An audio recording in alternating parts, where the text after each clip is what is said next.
Hey girls, this is Danita Young with Booty Bands, and I am here to help you overcome stress and anxiety.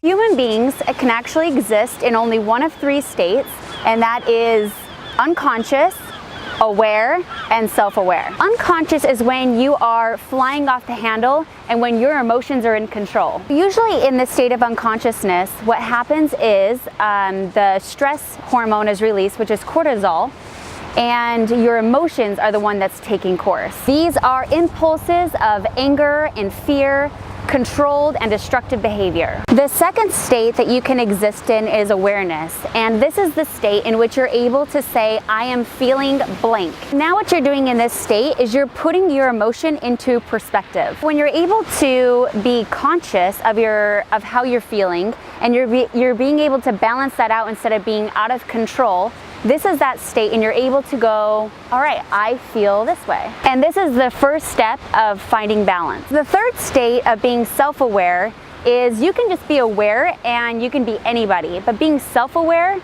that makes you unique. When you find out why you're feeling blank, then self-aware is, why do I feel this way? What does it mean, and what is it teaching me? These self-aware questions are the keys to make consciousness expand. And when this happens, the possibilities are infinite. Do keep in mind that self-awareness also has an enemy, and it's called the ego. Now that you know the three different states in which a human being can exist, I want to share my story with you and how I've been able to go from unconscious to self-aware, and how it really honestly has helped me progress into my life and really honestly develop and evolve me to who I am today. And now I've been able to manage my stress and anxiety in which I never thought I was going to be able to before. My story is several years ago, I had always experienced anxiety and stress on my career, my passion, and who I was supposed to be. I saw all of my friends, coworkers, colleagues,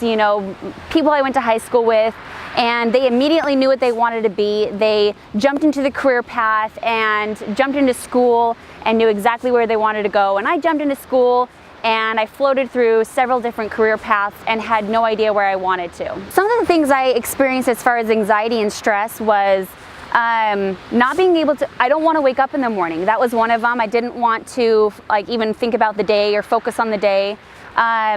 I felt very overwhelmed with all the choices that I could do that I didn't even want to make a choice at that point.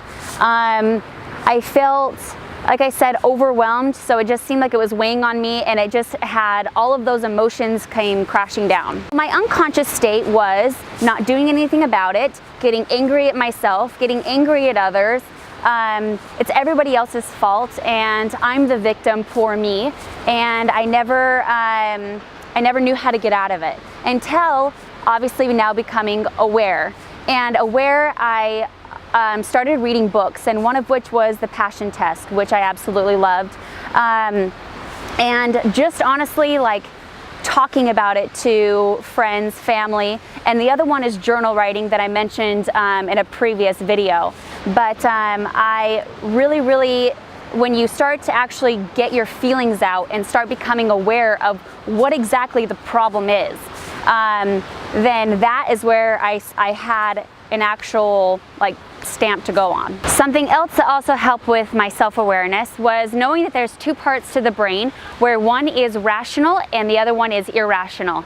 So the rational part of your brain is on the front part of your forehead, and the irrational is in the back part of your neck. So do think of your spinal cord and where you get your messages first. So if you are irrational in the back of your head, it's not going to hit rational. So you want to make sure that if you are feeling irrational, know that those places cannot exist at the same time.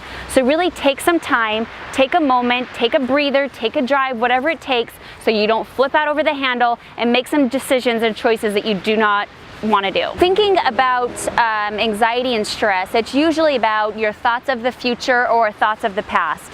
So make sure you really focus on present moments. So meditation, deep breathing are really good for that.